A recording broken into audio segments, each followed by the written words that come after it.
Bismillahirrahmanirrahim. Assalamualaikum warahmatullahi wabarakatuh. Selamat siang Bapak dan Ibu yang saya hormati serta teman-teman sekalian. Alhamdulillah, puji dan syukur kita panjatkan kehadirat Allah Subhanahu wa taala, yang mana pada kesempatan kali ini kita diberi kesehatan untuk mempelajari atau bertemu kembali untuk mempelajari mata kuliah pendidikan IPS di kelas SD ini. Nah, izinkan saya Skaulia Zahra dengan NIM 207198. Di sini kami dari kelompok 4 akan menjelaskan materi mengenai analisis tematik 4 kelas 1 SD. Lalu dari kelompok 4 terdiri dari Arlanda Nisa Rahma dengan NIM 2004581. Lalu ada Dina Siti Hanifa dengan NIM 2006346. Yang ketiga ada saya sendiri, Skaulia Azhara dengan NIM 2007198. Yang keempat ada Wulan Nur Afifa dengan NIM 2008331. Dan yang terakhir ada Ervina Yunika dengan NIM 2008708. Assalamualaikum warahmatullahi wabarakatuh. Di sini saya Arlanda Nisa dengan NIM 2004581 akan menjelaskan tema 4 tentang keluargaku. Yang pertama ada tujuan. Diharapkan setelah mempelajari kegiatan ini, siswa dapat menjelaskan konsep materi pembelajaran tentang keluarga dan lingkungan sekitar untuk siswa sekolah dasar. Yang kedua ada indikator pencapaian kompetensinya. Yang pertama ada menjelaskan tentang materi keilmuan, ilmu pengetahuan sosial. Yang kedua ada menjelaskan konsep-konsep pada materi pembelajaran IPS tentang keluarga dan lingkungan tempat tinggal. Subtema 1 bertemakan anggota keluargaku. Peserta didik mampu mengenali lingkungan yang ada di keluarga. Adapun kegiatan pembelajaran pada subtema 1 anggota keluarga itu meliputi yang pertama ada membaca teks anggota keluargaku, yang kedua ada membaca teks keluarga Udin, yang ketiga menyanyikan lagu Satu-Satu Aku Sayang Ibu, yang keempat ada memperkenalkan anggota keluarga, yang kelima menghafal sila pertama Pancasila, yang keenam melengkapi nama-nama anggota keluarga. Yang ketujuh ada melengkapi nama-nama anggota keluarga secara tertulis. Yang kedelapan mengamati simbol pertama Pancasila. Yang kesembilan menyanyikan lagu Garuda Pancasila. Yang kesepuluh mengamati, membuat, menjelaskan, serta menceritakan bagan silsilah keluarga. Yang kesebelas membaca dan menceritakan bermain bersama keluarga. Yang kedua belas melengkapi teks sila pertama Pancasila dengan simbol yang sesuai. Kegiatan pembelajaran di atas sesuai dengan ruang lingkup pembelajaran IPS di SD awal. Peserta didik mampu memahami lingkungan terkecil mereka dengan mengenali anggota keluarga terlebih dahulu, serta menghayati dan mengakui nilai-nilai Pancasila. Dalam sebuah anggota keluarga memiliki peran penting masing-masing, yakni seperti mengurus rumah tangga dan anak merupakan tugas seorang orang tua, dan anak memiliki peran menghargai dan serta berbakti kepada orang tua. Hak dan kewajiban dalam keluarga dipengaruhi oleh latar belakang budaya, sosial, ekonomi, ataupun pola pengasuhan yang berbeda. Peristiwa penting dalam keluarga memiliki hal yang berkesan maupun menyenangkan, atau tidak, peristiwa tersebut akan menjadi sejarah bagi anggota keluarga. Dalam menghayati dan mengakui nilai-nilai Pancasila, pada subtema 1 dituntut untuk memahami makna dan contoh penerapan dalam kehidupan sehari-hari dengan memeluk dan menjalankan ajaran agamanya masing-masing. Assalamualaikum warahmatullahi wabarakatuh. Saya Dina Siti Hanifa dengan NIM 2006346. Di sini saya akan menjelaskan hasil analisis dalam buku tematik 4 kelas 1 subtema 2, yaitu mengenai kegiatan keluargaku. Materi dan kegiatan yang diajarkan dalam subtema 2 ini yaitu meliputi yang pertama, membaca nyaring teks makan pagi, menuliskan kegiatan makan pagi bersama keluarga, membaca nyaring teks peraturan makan, berolahraga dengan bermain, menceritakan kegiatan olahraga yang dilakukan keluarga masing-masing, membaca nyaring teks memasak bersama keluarga, menceritakan pengalaman berkebun bersama keluarga, menceritakan kegiatan belajar yang didampingi orang tua di rumah, dan yang terakhir, mengerjakan tugas secara berkelompok. Nah, pada subtema 2 ini mengajarkan siswa untuk memahami kegiatan setiap anggota keluarganya dan mematuhi aturan sesuai dengan aturan yang berlaku dalam keluarga yang dilakukan di kehidupan sehari-hari. Setiap anggota keluarga memiliki kegiatan yang berbeda-beda. Contohnya, setiap hari seorang ayah akan pergi ke kantor, anak-anak pergi ke sekolah, lalu seorang ibu menyiapkan makanan untuk keluarganya. Pada saat makan juga terdapat adab atau peraturan yang harus dipatuhi, seperti duduk dengan tertib, membaca doa sebelum makan. Pada saat makan juga, makanlah secukupnya. Ketika selesai, mengucapkan syukur setelah makan, dan membantu ibu merapikan meja. Dalam materi berolahraga sambil bermain, contohnya siswa memperagakan anak ayam dan elang. Dengan siswa memperagakan sebagai anak ayam agar tidak ditangkap oleh elang, dengan seperti itu pembelajaran olahraga akan lebih menyenangkan. Siswa melakukan permainan olahraga bersama teman sebayanya yang termasuk ke dalam materi IPS mengenai interaksi sosial. Selanjutnya, pada saat siswa di rumah membantu orang tua melakukan pekerjaan rumah adalah hal yang terpuji. Hal itu pun untuk berbakti kepada orang tua. Dengan semua anggota keluarga saling membantu, pekerjaan rumah pun akan menjadi lebih ringan. Lalu, ketika siswa melakukan tugas secara berkelompok secara tidak langsung, mengajarkan siswa untuk melatih kerjasama dan interaksi sosial.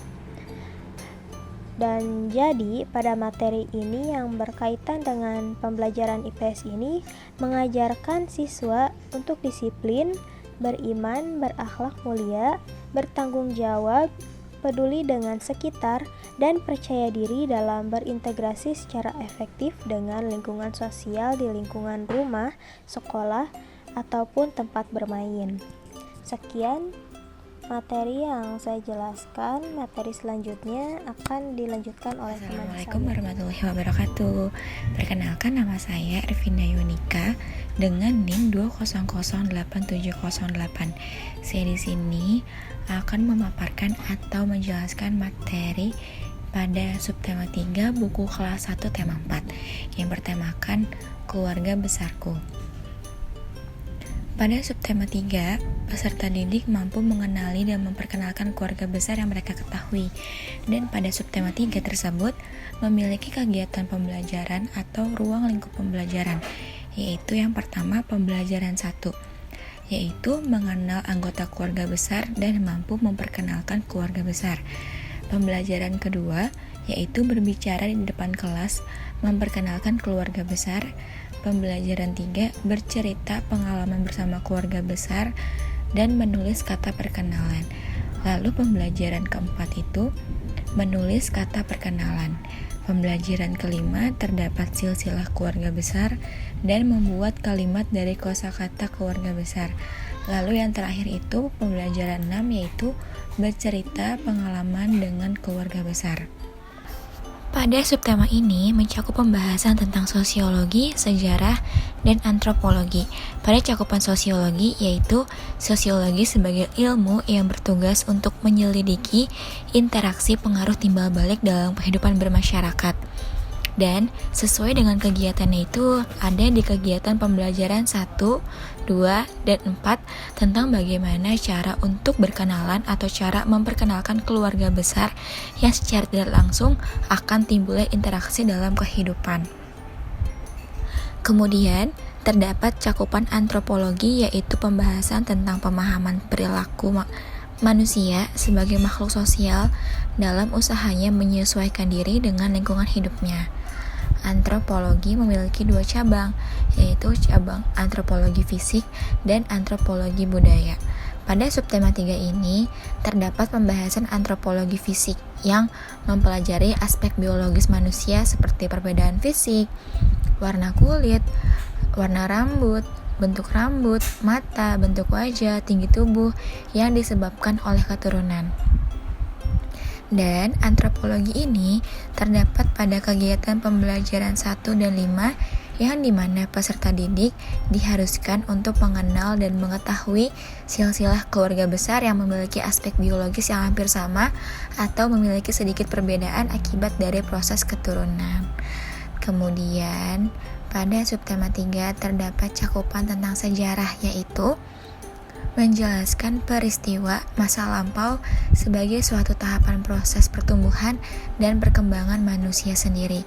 Pada cakupan sejarah tersebut terdapat dalam kegiatan pembelajaran 3 dan 6, di mana peserta didik diberikan kegiatan untuk menceritakan pengalaman bersama keluarga besar, karena setiap keluarga memiliki peristiwa penting, baik yang menyenangkan atau tidak. Dan pada peristiwa tersebut akan menjadi sebuah sejarah bagi setiap individu. Setiap peristiwa penting baik yang menyenangkan atau menyedihkan memiliki makna bagi peserta didik.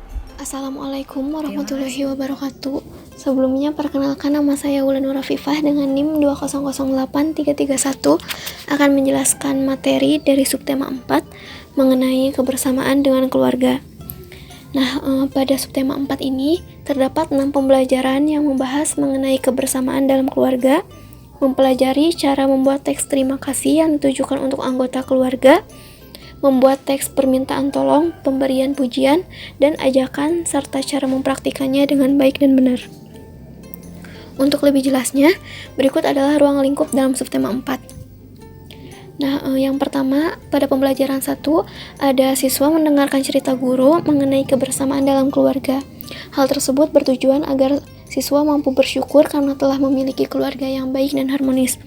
Yang kedua, membuat ucapan terima kasih yang ditujukan untuk keluarga. Selanjutnya pada pembelajaran 2, yang pertama ada menunjukkan kosakata ungkapan terima kasih yang ditujukan untuk orang tua. Yang kedua, menunjukkan kosakata permintaan tolong secara lisan dan tulisan kepada anggota keluarga.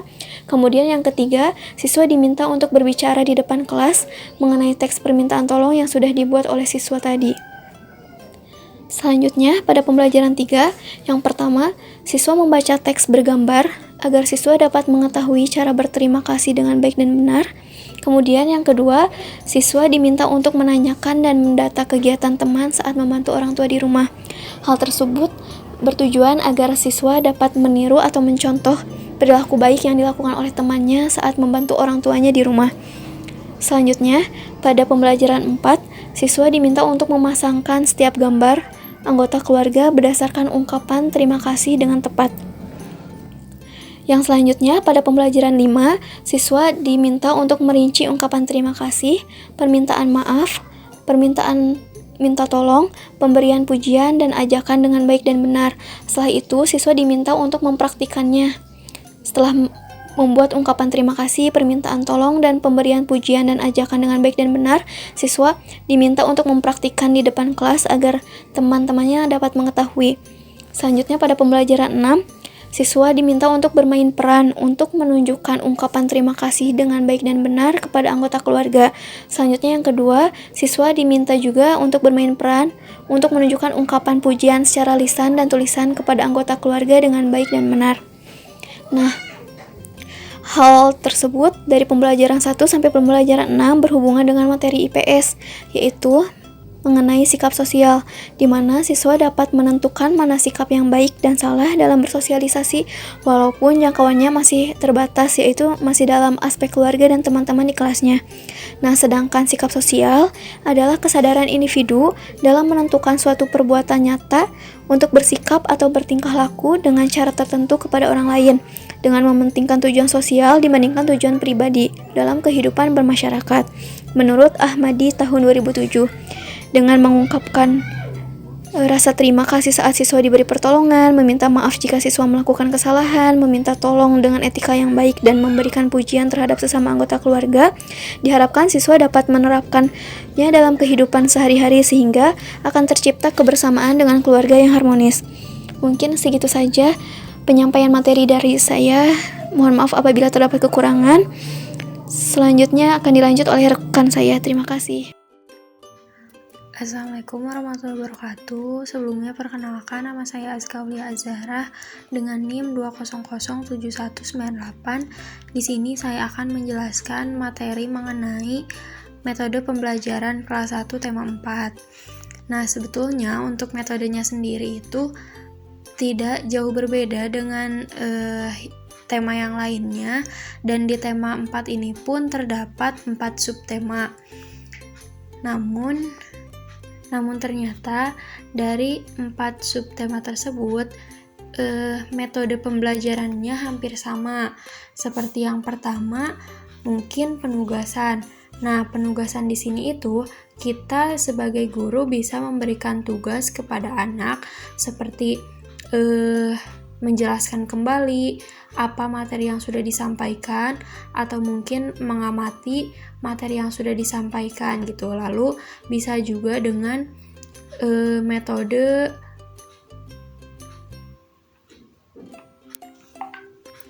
tanya jawab.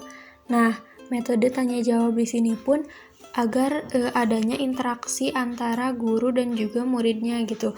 Seperti misalkan coba sebutkan siapa yang melahirkan kita, lalu coba sebutkan apa peran ayah di keluarga, seperti itu. Lalu selanjutnya bisa juga dengan metode diskusi atau kelompok. Nah, diskusi kelompok ini juga biasanya sering digunakan di kelas-kelas yang memiliki materi yang cukup luas gitu, jadi agar ada pembagian tugasnya. Misalkan di subtema 1 itu ada membaca teks anggota keluargaku. Nah, di situ tuh kayak bisa dibagi-bagi gitu, siapa yang membaca paragraf 1, paragraf 2, dan juga seterusnya. Lalu kita bisa juga dengan menyanyikan lagu-lagu yang terdapat dalam buku tema 4 kelas 1 ini. Lalu bisa juga diskusi antar kelompok mengenai anggota keluarga itu apa aja, siapa aja, dan juga perannya bagaimana. Mungkin sekian dari metode. Selanjutnya akan dilanjutkan oleh rekan saya. Terima kasih. Mungkin sekian materi yang bisa kelompok kami sampaikan. Mohon maaf atas segala kekurangannya. Wabillahi taufiq wal hidayah. Wassalamualaikum warahmatullahi wabarakatuh.